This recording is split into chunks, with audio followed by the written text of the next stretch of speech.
സാറേ, ഇതിൽ വലിയ സംഭവമൊന്നുമില്ല. ടോയ്ലറ്റ് തെന്നി വീണു, തലയിടിച്ചു മരിച്ചു. ക്ലീൻ.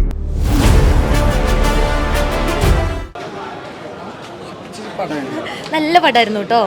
നോൺ ലീനിയർ ആയിട്ട് നല്ല സ്റ്റോറി ടെല്ലിംഗ് ആണ്. അതുപോലെ തന്നെ സേതുപതി അടിപൊളിയാണ്. സെക്കൻഡ് ഹാഫ് ഭയങ്കര മസ്റ്റ് വാച്ച് ആണ്. പിന്നെ അതുപോലെ തന്നെ കുറേ സെക്കൻഡ് ഹാഫിൽ ഫുള്ള് ട്വിസ്റ്റ് ആണ്. അനുരാഗ് കശ്യപിൻ്റെ ആക്ടിങ് എനിക്ക് അത്ര ഇഷ്ടമായില്ല. പക്ഷെ സേതുപതി നല്ല ഫാമിലി കാണാൻ പറ്റിയ പടമാണ്. അടിപൊളിയാണ്. നല്ല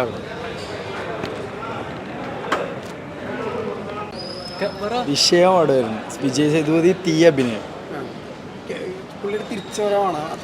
തിരിച്ചു വരാനൊന്നും ഇല്ലല്ലോ, നേരത്തെ അടിപൊളിയായിരുന്നില്ലേ? ഇതിനകത്ത് വേറെ പാട്ട്, ഡാൻസ്, റൊമാൻസ് അങ്ങനെയൊന്നുമില്ല. ഫുൾ ഒരു സൈക്കോ ത്രില്ലർ മൂവിയാണ്. കിട്ടില്ല movie. It's a very serious movie. അപ്പം if you looking for an entertainer, please don't watch it. There is a lot of twist and turns. For me, it didn't work because I was looking for an entertainer, but this happened to be a very serious movie. For me, it was a depressing movie. പക്ഷേ ഒരു thriller, അങ്ങനെ ഒരു twist and turns ഒക്കെ പ്രതീക്ഷിക്കുന്ന ആൾക്കാർക്ക് it is A good movie. They liked it. My brothers liked it, but for me, it was totally depressing. കുഴപ്പമില്ല.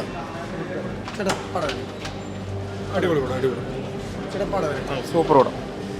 Wonderful. Super പടം. Super പടം. സൂപ്പർ.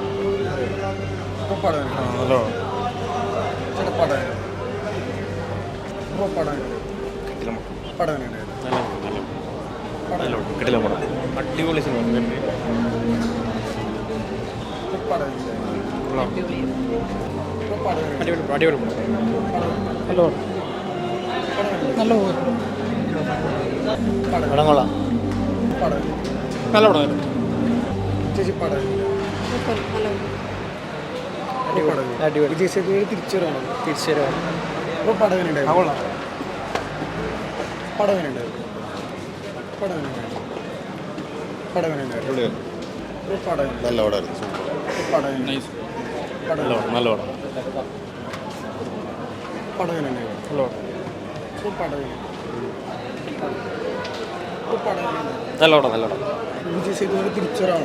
അതെ, 100%.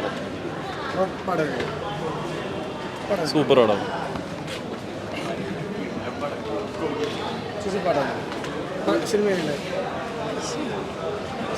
അടിപൊളി പടം. സാറേ, ഇതിൽ വലിയ സംഭവമൊന്നുമില്ല. ടോയ്ലറ്റ് തെന്നി വീണു, തലയിടിച്ചു മരിച്ചു. ക്ലീൻ.